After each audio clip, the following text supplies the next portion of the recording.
Biar anugerah-Mu tercurah dengan kuat begini Bapa. Ketika kami mendengar firman-Mu, kasih karunia-Mu menambahkan kami rasa hormat dan takjub akan karya penebusan-Mu di atas kayu salib. Buat kami dapat memahami pengertian yang lebih dalam akan penebusan-Mu ya Tuhan. Dan juga kami Tuhan berikan anugerah untuk lebih menghargai, menghormati kehadiran-Mu yang begitu mulia di dalam hidup kami. Berikan kami pengertian, pemahaman yang lebih dalam. Sehingga kami dapat menghayati hidup Kristus hari lepas hari. Karena kami tahu Tuhan Yesus kehadiran-Mu dalam hidup kami untuk melakukan kehendak Bapa, untuk melakukan pekerjaan Bapa. Perlengkapi kami demi nama Yesus kami berdoa. Haleluya. Amin. Saya silakan duduk kembali. Shalom. Bagi yang baik, bagi yang luar biasa karena Tuhan sedang menyingkapkan rahasianya untuk sungguh-sungguh membuat saudara mengalami kemenangan demi kemenangan. Masalah-masalah yang sedang terjadi, Tuhan akan ubahkan menjadi berkat, menjadi pupuk yang subur bagi pertumbuhan rohani saudara. Lah hari ini saya berikan sebuah tema, hanya Injil yang berkuasa menyelamatkan. Tidak ada yang lain. Hanya Injil. Saya ingin saudara memahami dan mengerti kebenaran ini dengan tepat. Saya yakin Tuhan melalui Injil ingin menyelamatkan hidup pribadi lepas pribadi saudara. Katakan amin. Dia ingin menyelamatkan keluarga saudara, dia ingin menyelamatkan ekonomi saudara, dia menyelamatkan seluruh aspek hidup saudara. Sehingga gambar Allah yang ada pada manusia, kita yang diciptakan segambar dengan Allah, dipulihkan di dalam Kristus. Lah saya ingin mengajak betapa hebat, luar biasanya, dahsyatnya Injil. Ya. Ini sudah saya buktikan kemarin ketika saya bersama dengan istri saya ke daerah Purwokerto di sana. Saya mengajar teolog-teolog muda ya, sarjana-sarjana teologi yang siap untuk diutus menjadi misionari di ladang-ladang pelayanan. Dan saya sampaikan tentang Injil kasih karunia. Tidak ada satupun yang membantah. Hanya ada 2-3 pertanyaan yang muncul dan Tuhan menjawab dengan tuntas dan mereka berkata, kami berjumpa dengan Pak Petrus 2 hari. Kami diubahkan luar biasa. Jadi hari ini Injil itu berkuasa. Apa yang saudara melihat hidup saudara yang jauh dari gambar Allah yang ingin diselamatkan, hari ini bukan besok Tuhan ingin membebaskan, menyelamatkan. Lah, saya ingin mengajak saudara untuk melihat Allah kita adalah Allah perjanjian. Melalui Musa Allah memberikan perjanjian kepada umatnya melalui hukum Taurat.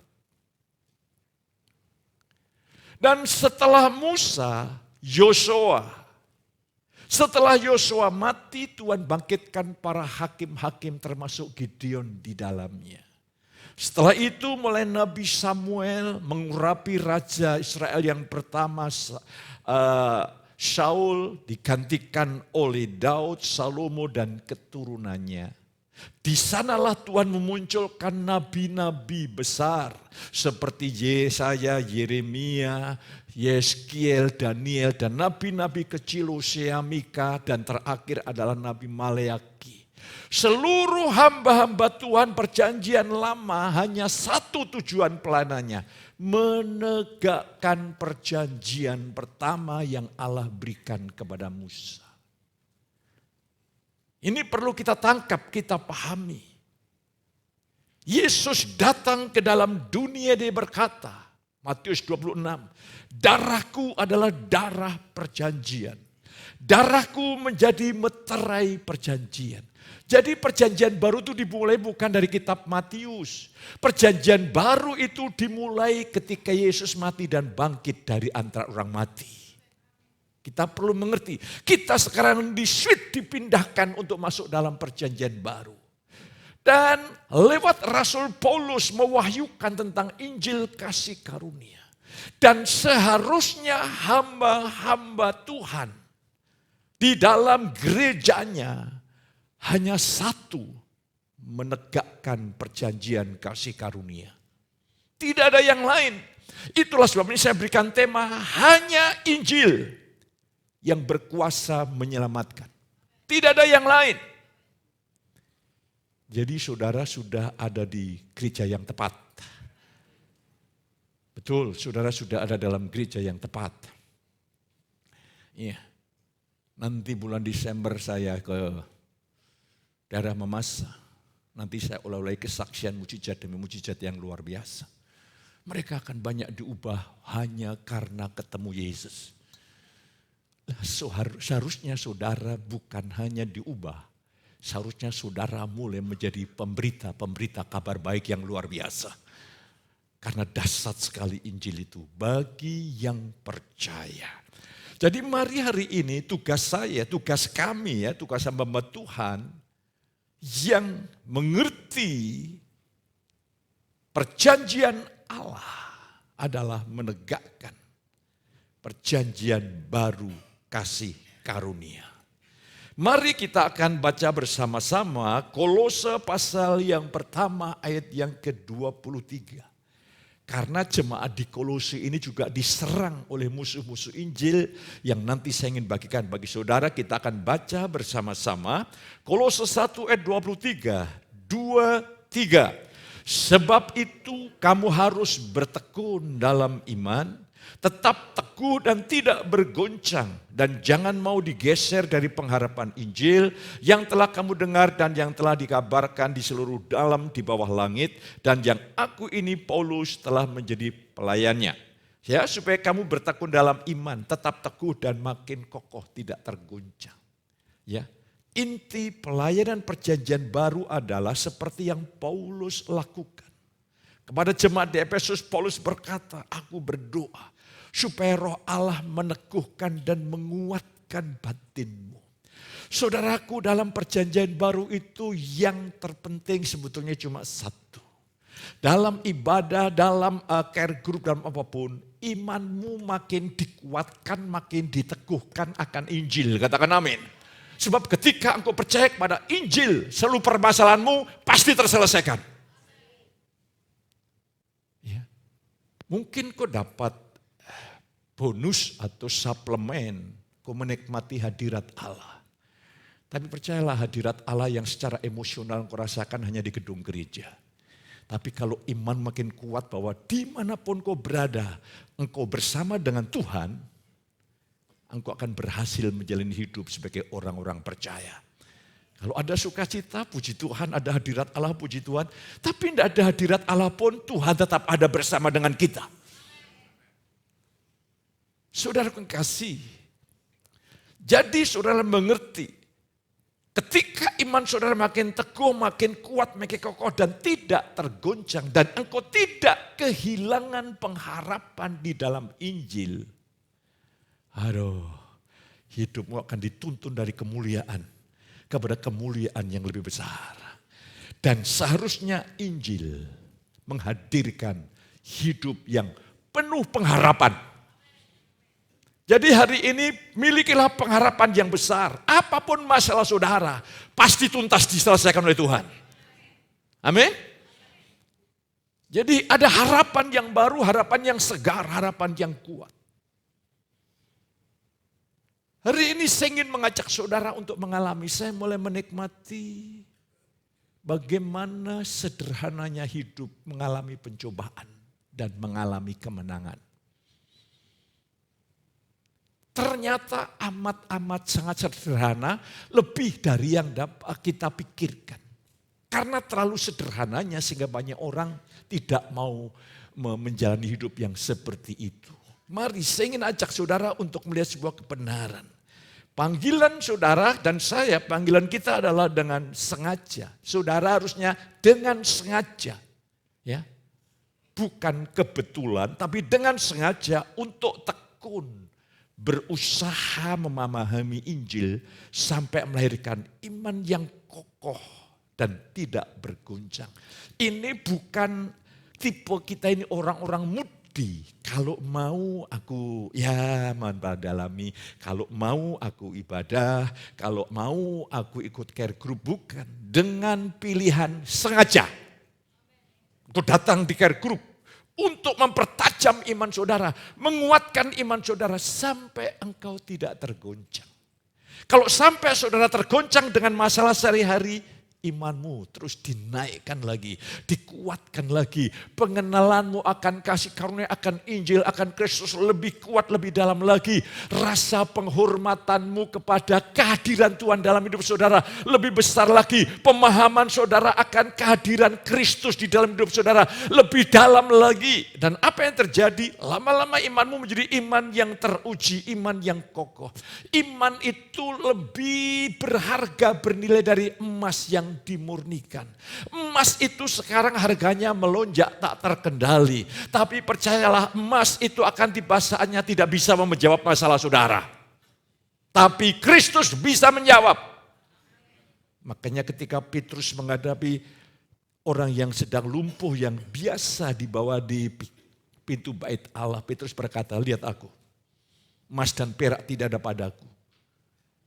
Bukan Petrus ini hamba Tuhan yang miskin, bukan. Tapi artinya adalah, Petrus, hei orang lumpuh dengar, emas dan perak tidak bisa mengubah sejarah hidupmu. Tidak bisa mengubah nasibmu, tetapi aku punya sesuatu. Demi nama Yesus berdiri. Dan apa yang Rasul Petrus mempunyai, engkau juga sudah punyai. Hanya masalahnya kita tidak tahu apa yang kita miliki. Maka kita seringkali berdoa padahal kita mendoakan apa yang sesuatu yang sudah kita miliki. Tuhan tolong kekuatanku, Tuhan tolong aku biar ada sukacita. Dengarlah, seluruh kekayaan Allah itu sudah ada bersama dengan saudara. Seringkali kita tidak berjalan dengan iman, tapi kita berjalan dengan perasaan. Itu masalah. Lah, hari ini saya ingin mengajak saudara untuk melihat. Dengan demikian anak-anak Tuhan mulai memiliki pengharapan besar di dalam Injil dan tidak mau kehilangan pengharapan tersebut. Engkau menjadi orang yang penuh pengharapan. Penuh gairah, yes. Bahkan ketika ada dalam kesulitan yang hebat, engkau punya pengharapan. Engkau bisa berkata, iblis, engkau bisa mereka-reka yang jahat. Tapi Tuhan mereka-reka yang baik. Pengharapan itu harus menggelora. Sehingga saudara, orang melihat wajah saudara itu adalah wajah orang yang penuh pengharapan. Nah, hari ini saya ingin mengajak saudara. Jadi saudara ke gereja itu, engkau harus memiliki iman yang makin kuat, makin kokoh, makin teguh akan Injil. Tidak ada yang lain. Maka tugas hamba-hamba Tuhan perjanjian baru adalah menegakkan perjanjian Injil kasih karunia. Tidak ada yang lain. Mari saya ingin ajak saudara. Mengapa Paulus sekarang mendorong umat Tuhan di Kolose untuk tekun dalam Injil. Dan tidak boleh berpaling dari Injil, tidak boleh kehilangan pengharapan di dalam Injil. Ingat cuma Injil, karena ada musuh-musuh Injil yang saya mau bagikan. Musuh Injil itu menggerogoti iman. Tujuannya adalah menggerogoti iman. Mengapa banyak anak-anak Tuhan saudara sudah mengalami Injil kasih karunia bertahun-tahun. Tapi masalah keluargamu belum terselesaikan. Datang, saya katakan datanglah kepadaku. Hei kamu yang letih dan lesu. Pasti beres. Yang membereskan itu bukan, saya itu hanya hamba Tuhan membawa orang ketemu Yesus, selesai masalahnya saudaraku. Ya, harusnya tahun 26, temanya tema yang berbeda, khotbah saya harus berbeda. Khotbah Anda tidak perlu panjang-panjang. Satu contoh, hai suami kasihlah istrimu. Udah kamu pulang praktekkan, nanti di care group.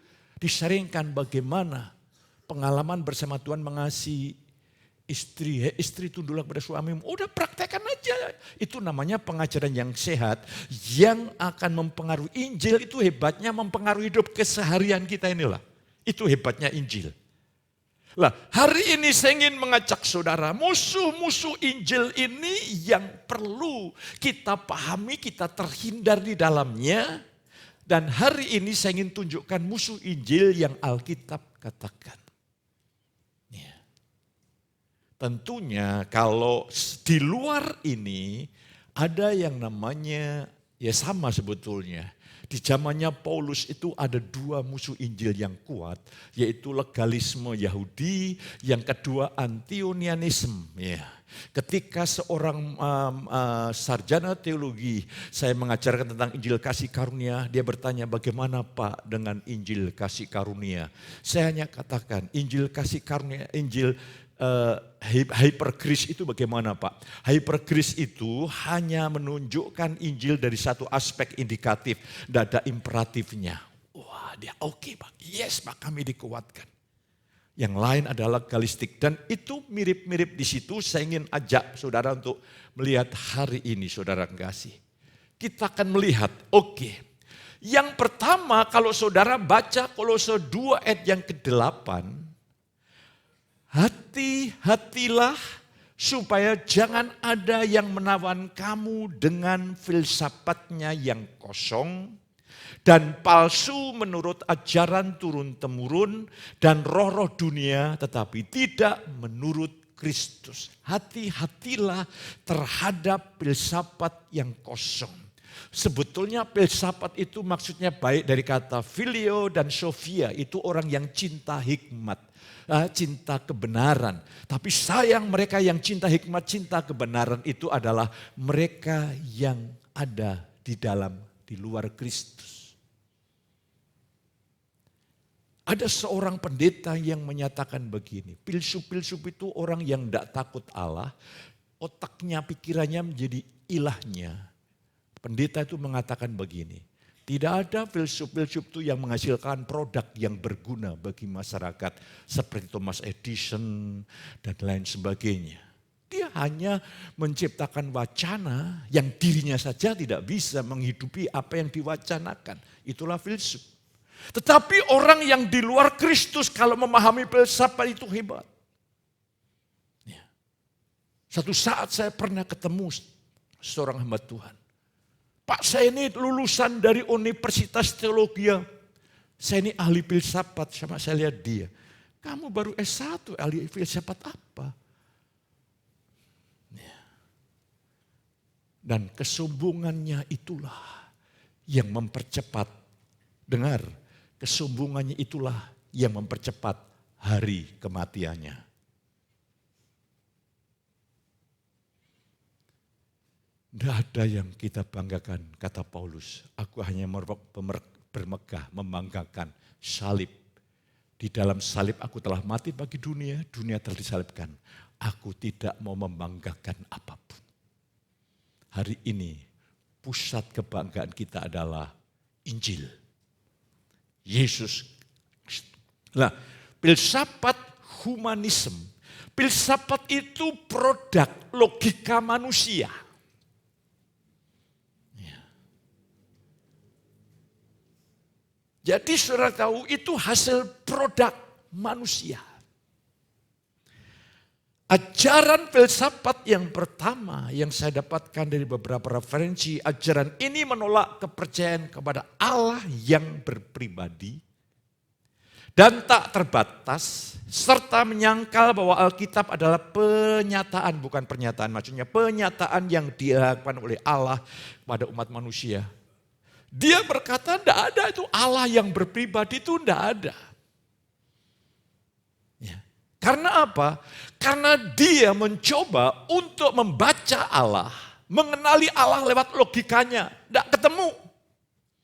Akhirnya dia memunculkan sebuah teori-teori, dan kalau saudara lihat filsafat itu membingungkan antara filsafat satu, filsafat yang lain.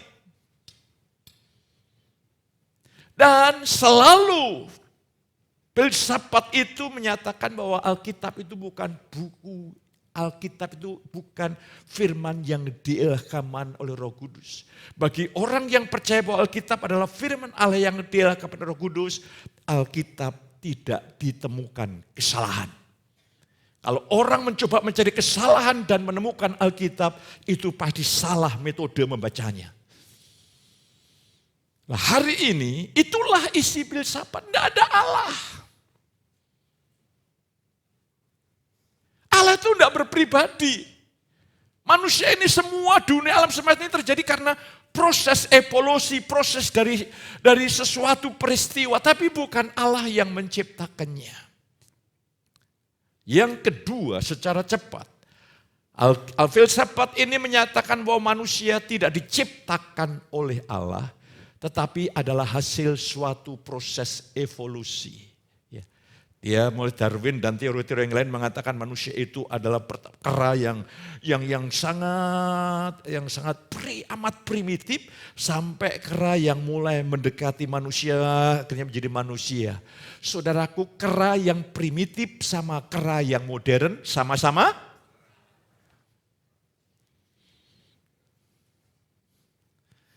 itu kita terbantahkan karena Allah menciptakan manusia dari debu dan tanah. Ya sudah, itu memang haknya. Mereka kan punya hak untuk berpendapat. Tapi saya juga punya hak untuk tidak percaya. Ya. Jadi kita lihat manusia itu proses dari evolusi. Jadi tidak ada tanggung jawabnya dengan Allah itu tidak ada. Coba di bidang moral, filsafat ini berusaha untuk mengubah atau memperbaiki perilaku manusia. Ini pemahaman filsafat modern, mencoba mengubah perilaku manusia melalui pendidikan, redistribusi. Ya tentunya kalau memperbaiki ekonomi maka manusia akan berubah perilakunya melalui psikologi modern atau hikmat manusia. Inilah cara yang dicetuskan oleh teori bahwa manusia bisa diubah oleh sistem-sistem yang disebutkan tadi. Bayangkan. Ini bertentangan dengan Injil. Hanya Injil yang bisa mengubah umat manusia. Hanya Injil yang bisa menyelamatkan manusia dari dosanya. Mereka memiliki sebuah kebanggaan diri. Bermegah dengan ajaran-ajarannya. Dengan pendidikan yang modern. Apakah kita tidak perlu mengikuti pendidikan yang modern? Kita ikut, tapi tanpa kehilangan arah iman. Apakah saudara tidak perlu mempelajari teknologi? Saudara perlu mempelajari teknologi, tapi tanpa kehilangan iman. Nah terus tujuannya teknologi, saudara dengan orang yang beriman, engkau diutus di sebuah perusahaan atau di sebuah institusi tertentu, tentunya untuk menggarap masalah yang ada, engkau butuhkan teknologi. Teknologi itu kau kerjakan lewat iman. Dan betul, apa yang seringkali didoakan oleh Mas Agus Suranto, permulaan hikmat adalah takut akan Allah. Lah, hari ini saudara mengasihi, para filsuf tidak takut akan Allah. Bagaimana takut akan Allah? Wong mereka melihat Allah itu tidak berpribadi. Maka produknya tidak berguna secara praktis. Dan ini yang seringkali mengguncang kekristenan. Terus standar moral ini bahaya. Standar moralnya tidak mutlak. Tergantung ketika sebuah masyarakat tertentu bisa berbahagia dengan gaya hidup dan diterima oleh umum, itu diterima sah, legal. Maka kalau saudara lihat di daerah tertentu sekarang ini, saudaraku yang kasih, yang jelas sedang menggejala di negara-negara maju. Contoh, karena hak-hak asasi manusia diangkat tinggi-tinggi. Akhirnya kaum homo tidak tahu bagaimana membayar DPR dan sebagainya untuk melegalkan pernikahan sesama jenis. Dan yang mengerikan lagi, di negara tertentu pendeta yang tidak mau memberkati pernikahan sejenis, pendeta itu dihukum. Bersyukur kita ada di Indonesia. Betul, tidak mudah. Bayangkan, Saudara kasih, sekarang ini, dulu, betapa malunya seorang gadis yang hamil sebelum menikah. Sekarang udah dianggap wajar. Bahkan gadis yang tanpa menikah, hamil, malah dipamerkan. Lah mana tidak dipamerkan, kan hamilnya di depan. Susah juga. Ya. Tapi nilai-nilai itu sudah sangat relatif sekali dan itu sangat dipengaruhi. Ya.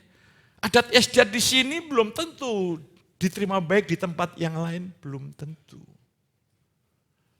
Apalagi saudaraku, kisah turun mitos. Makanya dulu waktu saya di daerah di kampung saya, kalau mulai ada gerhana bulan, orang mulai memukul kentongan, tangtung. Karena pemahamannya adalah pada waktu itu Buto memakan itu bulan. Ketika dikentong gitu perutnya geli, dilepaskan lagi. Dan kalau jemaat GBI Kudus gerhana bulan dan pukul kentongan, besoknya saya konseling, saudara kasih. Itu macam-macam. Itu saudaraku, kejatuhan cecak. Ada saudaranya yang mati. Bukan, itu cecaknya yang kualat sama saudara. Nabrak apa? Tidak saya sebutkan saudaraku. Dan ini lama-lama dibaca. Wah, itu bahaya. Itu semua mitos. Awas kalau saudara kamu lewat pohon besar, lewat jembatan harus dibel. Filsafatnya begini, setan, aku tidak ganggu kamu, kamu tidak ganggu saya. Aku enak saudara kasih. Aku tidak ganggu kamu, kamu tetap ganggu, itu pekerjaan setan. Jadi kita ini tanpa sadar ini banyak sistem kepercayaan yang merusak iman kita inilah. Lah hari ini makanya hanya Injil yang membebaskan saudara, itu hanya Injil. Dan engkau ada di gereja yang tepat. Terus tujuan hidup manusia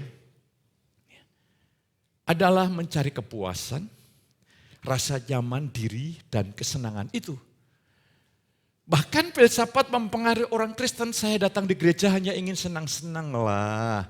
Lah kalau ke gerejanya yang senang-senang, apa bedanya gereja dan morfin, hanya kesenangan sementara. Di gereja itu tujuannya imanmu dikuatkan. Enggak engkau menghadapi masalah, engkau bisa berkata, hai masalah dengar, bukan aku loh yang hidup melainkan Kristus. Maka masalah itu akan bergetar menghadapi saudara. Selanjutnya manusia harus menanggulangi kematian dan segala kesukaran dalam hidup tanpa percaya atau bergantung pada Allah. Inilah filsafat yang mempengaruhi anak Tuhan, yang menggoda anak Tuhan dengan istilah yang sering saya bagikan kayak Abraham sama Sarah. Karena janji Tuhan tidak segera terwujud, dia mencoba menolong Tuhan, hasilnya masalahnya sampai sekarang. Dan sistem pendidikan dunia ini juga begini, Anda dapat hidup sukses tanpa Kristus. Pertanyaannya, sukses yang seperti apa? Sukses yang bersifat linier. Mungkin sukses di bidang ekonomi, tapi berapa banyak orang-orang yang kaya rumah tangganya mengalami goncangan yang hebat? Apakah itu sukses? No. Tapi sukses yang dari Tuhan, dia memberikan saudara anugerah, seluruh hidupmu akan ada dalam keteraturan ilahi. Engkau diberkati banyak, engkau bisa menggunakan uang untuk sesuatu yang bermanfaat bagi anggota keluarga. Saudaraku, kita seringkali menanggulangi itu masalah kesulitan, menanggulangi pencobaan. Nanti saya jelaskan bagaimana kau menanggulangi pencobaan yang besar atau kecil. Dan Tuhan akan menyelesaikan dengan tuntas. Tunggu. Lah, yang kedua, musuh yang kedua yang Paulus sampaikan adalah Injil yang lain. Nah, Injil yang lain itu ketika orang percaya kepada Injil yang lain, hasilnya seperti apa? Nanti kita deteksi lewat firman Allah. Coba Paulus berkata di dalam Galatia 1 ayat 6 sampai 7, aku heran bahwa kamu begitu lekas berbalik daripada Dia yang oleh kasih karunia Kristus telah memanggil kamu dan mengikuti suatu Injil yang lain, yang sebenarnya bukan Injil, hanya ada orang yang mengacaukan kamu dan yang bermaksud untuk memutarbalikkan Injil Kristus. Saudaraku, jemaat di Galatia dirongrong oleh Injil yang lain. Dan ketika Injil yang lain masuk dan umat Tuhan mempercayai Injil yang lain, nanti kita lihat buahnya. Ya. Saudara yang kasih, saya punya keyakinan bahwa di gereja ini ada anugerah Tuhan yang luar biasa. Betul, saya untuk dapat masuk dalam memahami Injil kasih karunia butuh proses yang begitu lama. Satu saat pikiran saya mau pecah. Antara pola pikir agama saya dan kasih karunia itu saya hampir putus asa. Gimana Tuhan seperti ini bisa? Itu awal prosesnya. Tapi Tuhan penuh rahmat dan anugerah. Dan terus saya dalami.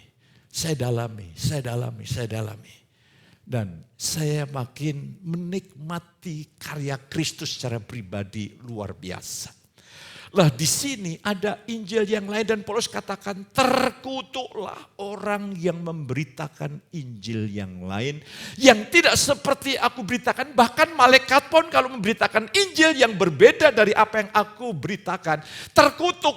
Harusnya para teolog besar kalau tahu terkutuklah malaikat yang memberitakan Injil tidak seperti yang kau sampaikan.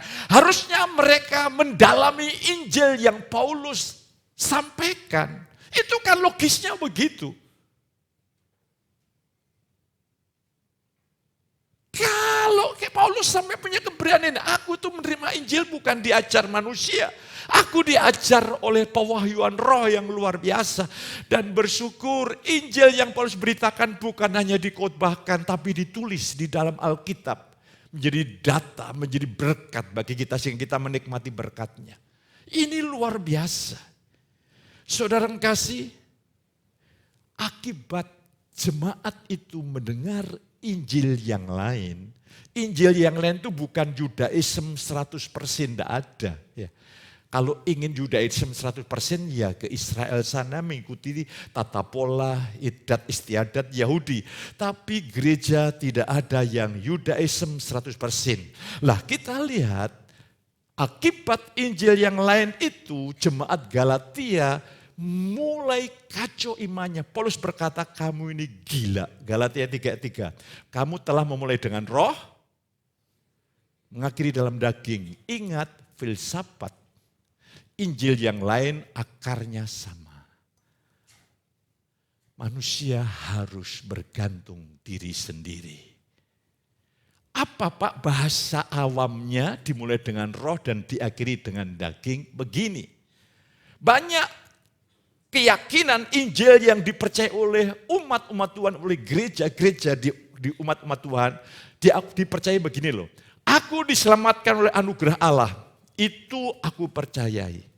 Tapi sekarang, untuk aku sempurna di pemandangan mata Tuhan, aku harus mengupayakan dengan kekuatan dan usaha diri. Itulah Taurat masuk. Dan itu tipis susah dideteksi tanpa orang mengalami anugerah penyingkapan. Jadi saudara kasih, kalau sampai saudara tidak mengalami perubahan yang signifikan, jangan-jangan saudara ini ada dalam percampuran. Makanya Tuhan menegur keras jemaat di Laodikia ini. Aku akan memuntahkan kamu loh kalau kamu begitu, kamu panas tidak, dingin tidak. Ini panas dan dingin tidak, itu percampuran. Ini bahaya saudara kasih. Percampuran ini bahaya, susah. Lah banyak anak-anak Tuhan mengalami percampuran. Ya. Dan percampuran ini contohnya begini. Ini banyak yang disukai oleh umat Tuhan. Kalau di gereja, aku mau tunjukkan kehidupan yang rohani. Ya, aku angkat tangan, aku sembah Dia. Begitu aku keluar dari gereja, aku menjalani hidup berkeluarga, menjalani hidup bisnis. Aku menggunakan egoku, akuku, kedaginganku, hikmatku, pengetahuanku, kepintaranku. Dan itu susah dideteksi. Sehingga hidupnya unstabil. Ada dua kehidupan yang dinampakkan di gereja dan kehidupan yang dinampakkan di luar gereja. Tapi Injil kasih karunia hanya satu kehidupan. Tidak ada di antara kamu yang hidup untuk dirinya sendiri, tapi hidup untuk Yesus yang telah mati dan bangkit bagi kita. Katakan amin.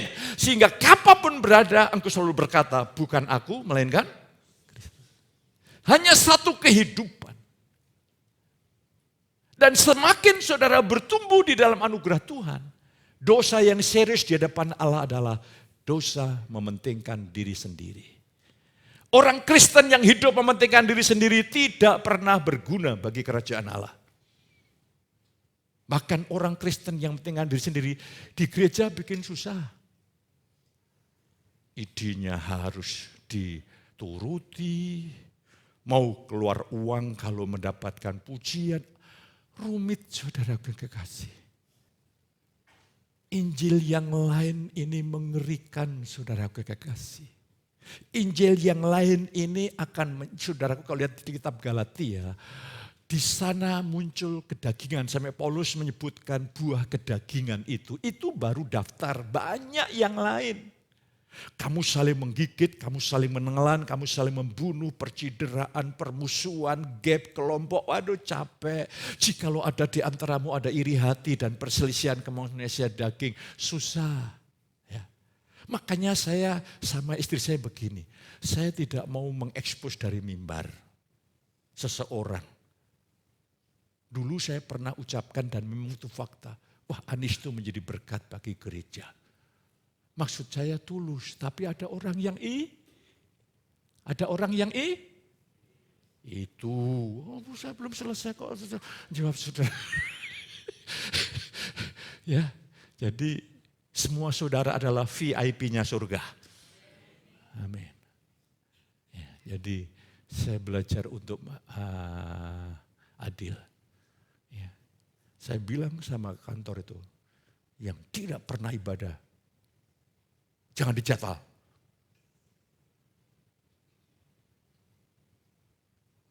Kok tidak ada amin, saudara? Berarti saya khawatir saudara tidak ibadah semua, nanti minta dijadwal. Kalau datang, diuntung di sini tidak ada. Sekarang. Saya ingin mengajak saudara kembali ke Injil, yang lainnya tidak penting. Lupakan. Injil yang lain ini sedang mewarnai kekristenan di negeri ini.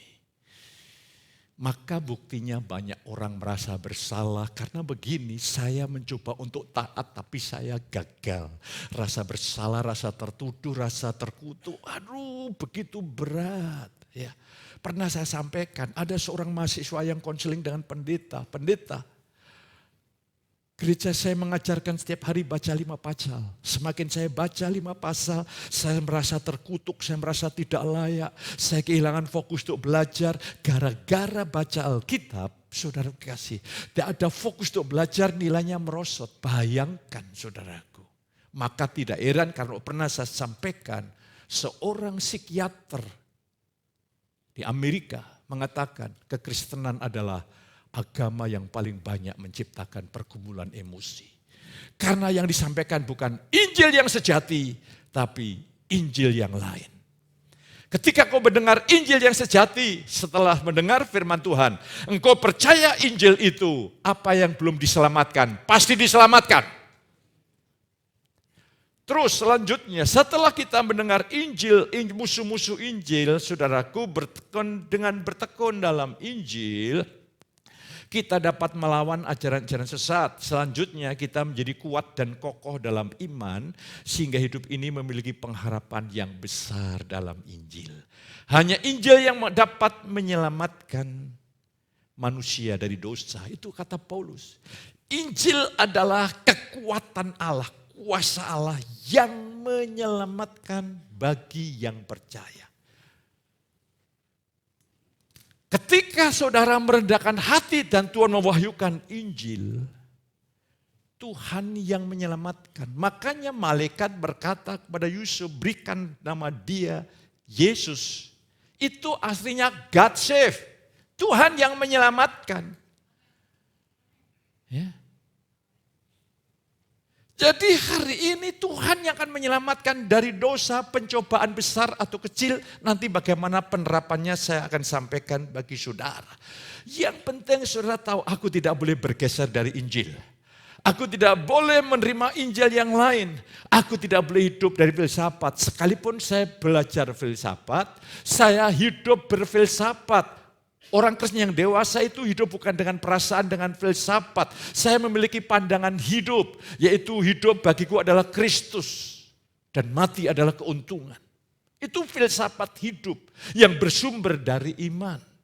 Iman itu saya filosofiskan dalam hidup saya, sehingga saya mengerti yang bukan iman itu bukan gaya hidup saya. Itu makin membuat kita matang di dalam Tuhan. Saudara kekasih, Injil yang menyelamatkan. Ya. Kata menyelamatkan itu mencakup arti yang luas. Di mana Allah akan memulihkan gambar Kristus dalam hidup umat Tuhan. Saudaraku, hanya dengan bertumbuh dalam kasih karunia, saudara akan mengalami keselamatan. Jadi Injil yang saya bagikan, dia ingin menyelamatkan saudara. Dari apa? Keluargamu. Saya haru melihat ada seorang ibu muda bercerita dengan istri saya. Kalau saya di gereja, tidak di gereja sini Bu, saya akan menjadi wanita seperti Isabel yang coba meremut suami saya. Ini mewabah loh ini seperti ini. Ini dosa ini. Ini dosa ini. Dan ini dosa ini nanti di generasi selanjutnya akan diikuti.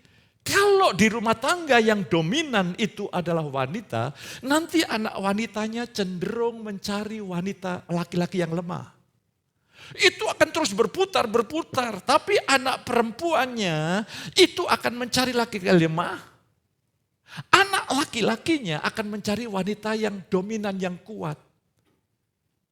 Dan itu terus, dosa itu kalau sudah dipatahkan, itu akan terus berkembang dan kapasitasnya lebih besar. Injil membebaskan itu semuanya. Makanya sudah ada ibadah pria, sudah ada ibadah wanita.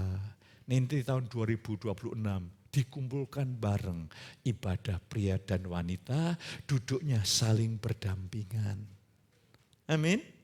Dengan istri masing-masing dan suaminya.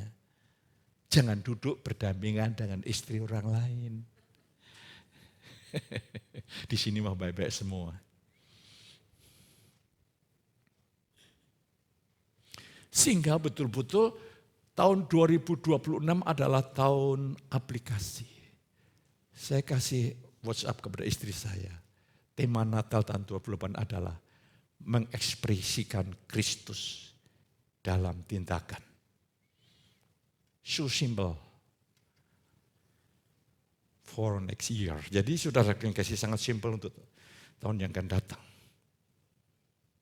Dengan bertumbuh di dalam kasih karunia lewat care group, lewat ibadah, luar biasa. Maka saya dorong jemaat, engkau akan kehilangan kesempatan kerugian yang besar kalau engkau tidak ikut care group. Ingat, hidupmu itu makin hari bukan masalahnya makin kecil, makin hari makin punya masalah yang makin besar. Contoh Pak, berikan aku contoh. Yes. Engkau usia 55, 56, itu tambah masalah. Haleluya. 70, lain lagi. Dulu saya tapi kalau saya tidak latihan olahraga, itu bisa terjadi. Maka untuk mengatasi saya olahraga 2 kali. Pagi saya olahraga jalan 30 menit lebih. Sore saya senam, peregangan. Karena usia bertambah itu kaku otot. Ya. Udah ototnya kaku, hatinya kaku. Hatiku kaku. Angel diluk. Tapi jemaat di sini hatinya lembut karena kata Alkitab seperti itu. Terus Injil menyatakan dua pekerjaan Allah yang besar. Ya, pekerjaan puncak Yesus adalah salib, itu kematian itu hebat. Tapi pekerjaan yang kedua itu juga luar melengkapi kita. Dengan memandang dan percaya pada Kristus yang tersalib, saudara dan saya dibenarkan dengan cuma-cuma. Ini menyangkut posisi kita di hadapan Allah. Ini bicara masalah indikatif. Tapi Alkitab itu istilahnya adalah indikatif dan imperatif, itu bersambung. Kamu telah dibeli lunas oleh darah Yesus. Itu adalah bentuk indikatif. Karena itu muliakan Tuhan dengan tubuhmu. Karena tubuh kita milik Kristus, kita gunakan untuk Dia. Itu untuk melengkapi dari posisi di hadapan Allah, bisa terterapkan dalam hidup sehari-hari. Itulah indikatif dan imperatif itu saling melengkapi. Dan saudara kasih, hubungan kita dengan Allah telah dipulihkan, penuh damai, penuh sejahtera yang luar biasa, saudara kasih. Saudara dibenarkan dengan cuma-cuma, dan Roma 5 ayat 1 meneguhkan hubungan kita dengan Bapa benar. Ayah, Dedi, Bapak kita mengasihi kita, rahmat penuh anugerah. Terus yang kedua, di sini apa yang perlu saudara doakan? Saya diajar Tuhan, saya berdoa, Bapak, curahkan hikmat dan anugerah-Mu untuk aku dapat lebih menghormati dan menghargai karya penebusan atas kayu salib. Buat aku dapat memahami lebih dalam lagi ya Bapa, untuk karya penebusan putramu di atas kayu salib. Semakin saya mengenal lebih dalam, semakin saya menghormati, menghargai, automatically ya, saya akan bertindak untuk selalu memikul salib. Itu akan menjadi sebuah rentetan kehidupan. Yang kedua, Kristus rohnya tinggal di dalam kita, itu membuat hidup sehari-hari kita ini sesuai dengan posisi kita di hadapan Allah. Engkau orang yang sudah benar di hadapan Allah, otomatis kau bertindak benar. Engkau orang yang kudus di hadapan Allah, engkau bertindak kudus. Lah kalau orang-orang Kristen di bawah Injil percampuran, saya berusaha untuk lebih kudus. Percayalah di dalam Yesus engkau kudus. Ibrani 10 ayat yang ke-10, engkau telah dikuduskan selama-lamanya. Itu bentuk perfect. Engkau telah dikuduskan di pemandangan mata Tuhan dalam posisimu. Selalu kudus, hasilnya kudus dan kudus dan kudus. Itu hanya lewat karya salib. Lah Tuhan ingin kehadirannya di dalam hidup saudara, membuat engkau mau dan sanggup untuk hidup kudus. Jadi saudara ini orang yang paling diberkati luar biasa di Indonesia ini. Tuhan menguduskan kamu, engkau telah kudus dan tinggal di, luar biasa berkatnya. Lah, yang kedua, saudara perlu berdoa. Bapa, biar anugerahmu, hikmatmu membuat aku lebih menghargai kehadiran Sang Raja di dalam hidupku. Kalau engkau menghormati Kristus, engkau mengkhawatirkan kehidupan ini, engkau pecundang di hadapan Tuhan. Karena Kristus itu Raja di atas segala raja. Buat aku memahami lebih dalam akan kehadiranmu dalam hidupku. Dan hubunganku dengan engkau Tuhan, engkau adalah hidupku yang baru, hayatku yang baru. Oh, itu akan membuat hidupmu akan jauh berbeda. Gara-gara Adam dan Hawa jatuh dalam dosa, dia kehilangan kehidupan yang ilahi, kehidupan surgawi. Dan menjadi manusia berdosa duniawi. Di dalam Kristus, Sang Kristus tinggal di dalam hidupmu, ingin melakukan pekerjaan Bapa, ingin melakukan kehendak Allah seperti 2000 tahun yang lalu. Dan dulu dia lewat tubuh yang dikandung Maria, sekarang lewat tubuhnya yang baru yaitu saudara dan saya. Dan ketika engkau menjalani hidup bukan teori tapi pengalaman, bukan aku lagi yang hidup melainkan Kristus, melayani itu sukacita. Berkorban itu sukacita, mengampuni itu sukacita, mengasihi itu sukacita. Lah disinilah saudara kasih. Lah terus bagaimana Pak dalam penerapannya praktis? Saya ingin mengajak saudaraku. Penerapannya praktis saya ajak sederhana sekali. Saya mengalami lompatan iman yang luar biasa karena pemahaman yang amat sangat sederhana yang selama ini masih belum jelas. Artinya jelas begini. Aku kita ini sangat rusak, parah. Jadi orang Kristen yang mengandalkan akunya itu mengandalkan hakikat yang sudah rusak dan parah. Dan kalau orang ini di satu gereja ngaco. Karena aku kita ini parah. Hanya mencari kemuliaan diri, keagungan diri, kesenangan diri, kepuasan diri. Dan itu tidak pernah bisa berubah kecuali disalibkan. Nah, aku kita ini sudah rusak. Dan sudah rusak, Tuhan salibkan. Makanya Tuhan tidak ingin membaharui aku kita itu tidak mungkin, tidak bisa, terlalu parah. Disalibkan. Sekarang diganti Kristus yang hidup. Tapi seperti jemaat di Galatia, karena menerima Injil yang lain. Karena filsafat dunia, tanpa sadar kita tergoda untuk hidup dengan aku kita.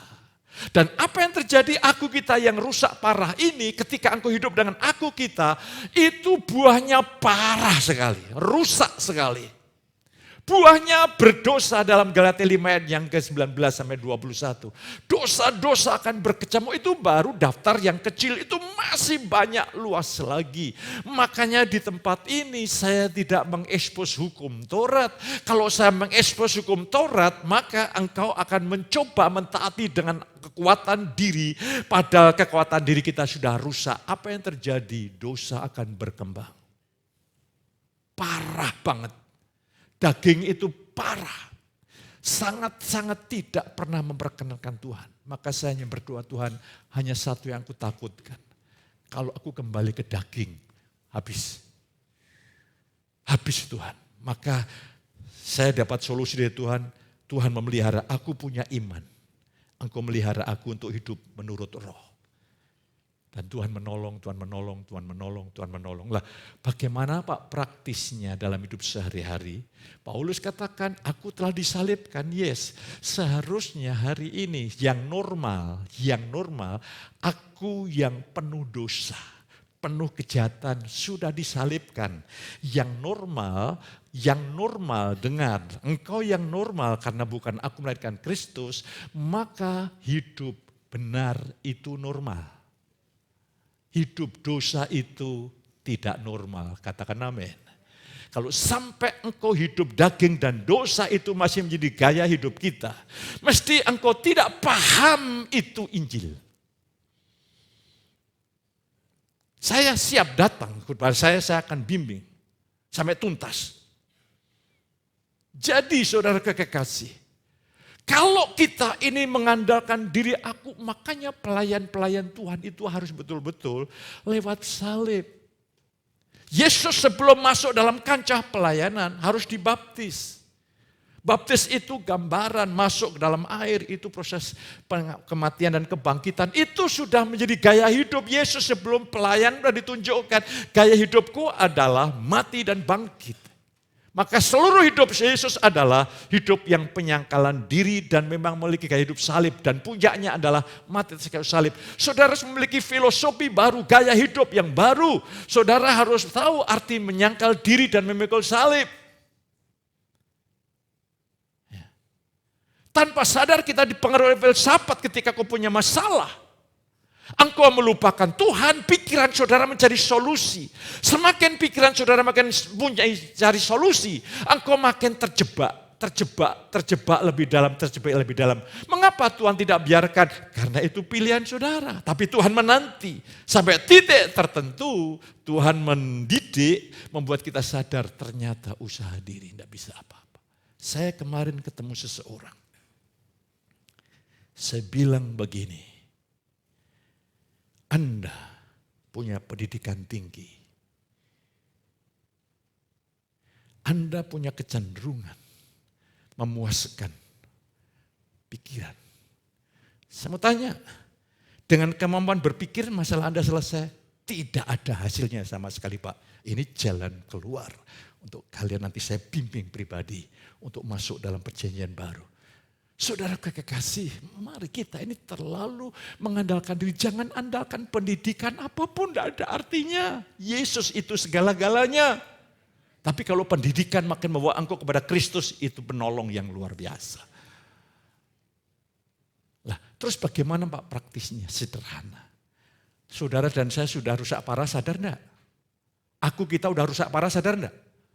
Contohnya, engkau yang punya kelemahan suka cerewet, sudah rumah tangga 10 tahun, tetap cerewet. 20 tahun, tambah cerewet.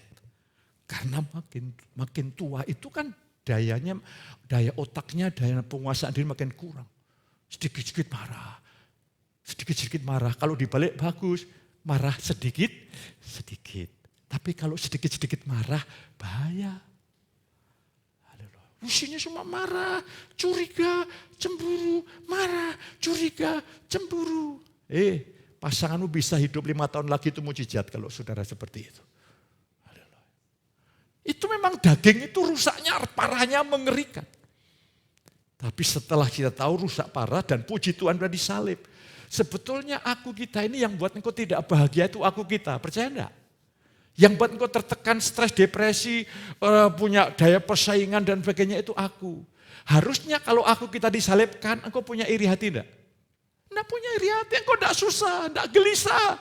Alkitab katakan bersukacitalah senantiasa. Seharusnya engkau udah selesai, tapi karena belum paham, digoda iblis untuk ego kita dimunculkan, ego kita muncul lagi. Begitu sadar turun lagi, oleh lingkungan, oleh nilai-nilai duniawi dibangkitkan kembali. Sadar turunkan lagi. No, hari ini sekali disalib, tetap disalib. Ketika saudara tahu hidup Yesus adalah hidup kita, saudara harus hidup dengan iman. Ketika kau punya pencobaan yang besar, pencobaan yang kecil, contoh, engkau ketemu si A tertentu, itu ada godaan yang mengganggu saudara. Ada emosi saudara mulai muncul sesuatu. Saudara tanpa sadar pakai hikmat, ya saya coba menghindar dong. Permasalahannya, engkau tidak bisa menghindar dan ketemu terus. Baik mungkin di kantor dan sebagainya. Bagaimana caranya? Saudara datang, Tuhan, aku tidak bisa mengatasi Tuhan. Sederhana, aku tidak bisa mengatasi Tuhan. Sekarang engkau adalah hidupku.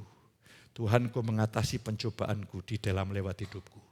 Kalau engkau lakukan dengan iman yang teduh, iman yang penuh perhentian, Tuhan pasti bekerja.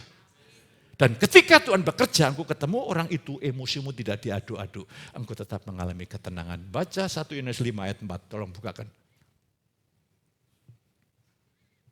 Iya.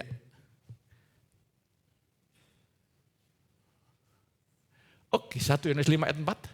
Sebab semua yang lahir dari Allah mengalahkan dunia. Dan inilah kemenangan yang mengalahkan dunia apa? Iman, bukan gertak gigi saudara. Jadi hari ini orang yang beriman masuk ke tempat perhentian, katakan amin. Seharusnya engkau mulai hari ini hidupmu penuh damai sejahtera. Tidak ada masalah yang tidak dapat diselesaikan oleh Tuhan. Yang menjadi permasalahan adalah kegagalanmu untuk percaya kepada Dia. Makanya serahkan semuanya. Masalahmu, Tuhan aku telah mati. Dan aku pun tidak bisa. Tapi sekarang aku percayakan dalam tanganmu. Iman artinya memberikan kesempatan. Tuhan bekerja bagi kita. Jadi hari ini saya melihat wajahmu adalah wajah yang penuh perhentian. Amin. Engkau tidak kelihatan tua sebelum waktunya. Tapi engkau juga tidak berubah orang yang tua seperti kanak-kanak. Orang tua tapi bijaksana dan penuh hikmat. Haleluya. Ada kemerdekaan pagi hari ini? Amin. Masalah mau selengkali engkau biarkan Yesus. Tuhan kalau masalah rohani itu masalahmu. Masalah sehari-hari, masalahku, masalah keuangan, mengelola. Saya pun berdoa, Tuhan, engkau yang berikan aku hikmat untuk dapat mengelola uang. Ya. Apakah kau menjadi pengelola yang baik?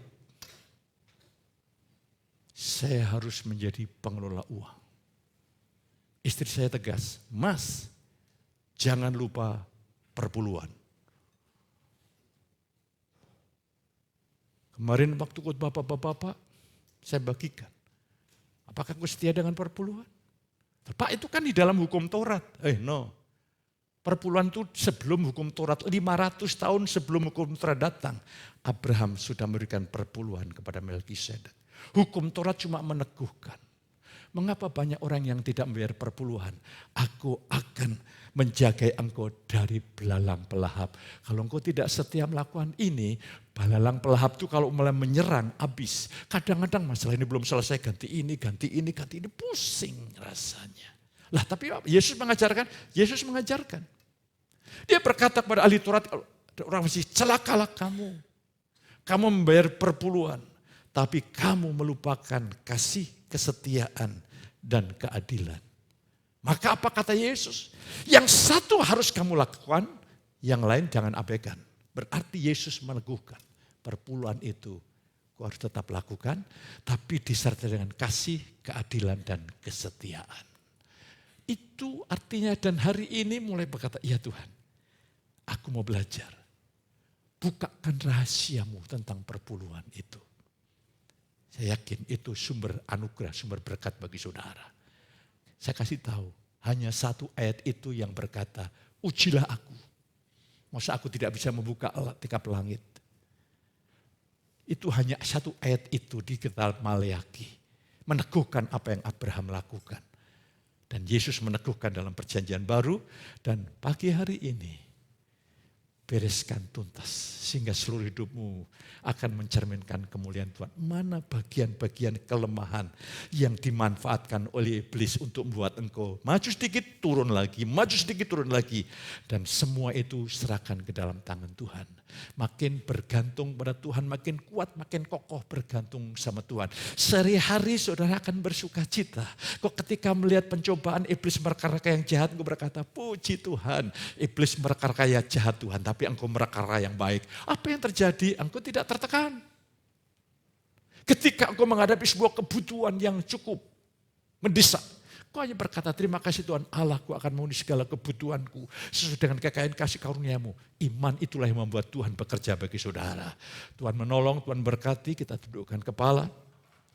Yang setiap yang terakhir, ajaran sesat selalu mengarahkan manusia untuk berpaling kepada diri sendiri. Ya. Dan bergantung diri. Kita punya tugas untuk membimbing keluarga dan komunitas kita untuk bertekun dalam Injil. Baik care group, orang-orang tua, saudara punya tanggung jawab untuk membawa anggota keluarga saudara hidup dengan Injil yang sungguh-sungguh, yang sejati. Main musik untuk menyiapkan diri dan kita akan datang kepada Dia. Tuhan, Injil-Mu akan terus membentuk kami makin segambar dengan Yesus. Maka kemenangan Yesus menjadi kemenangan kami. Kemuliaan Yesus menjadi bagian kami. Berkat Kristus menjadi bagian hidup kami. Angkat tangan saudara. Pulanglah pagi hari ini dengan penuh limpah. Penuh sukacita, penuh damai di dalam berkat kemurahan Bapa, kasih sayang Tuhan Yesus, lihat persekutuan Roh yang Kudus menyertai saudara ini pagi sampai selama-lamanya. Diberkati, katakan sama saya.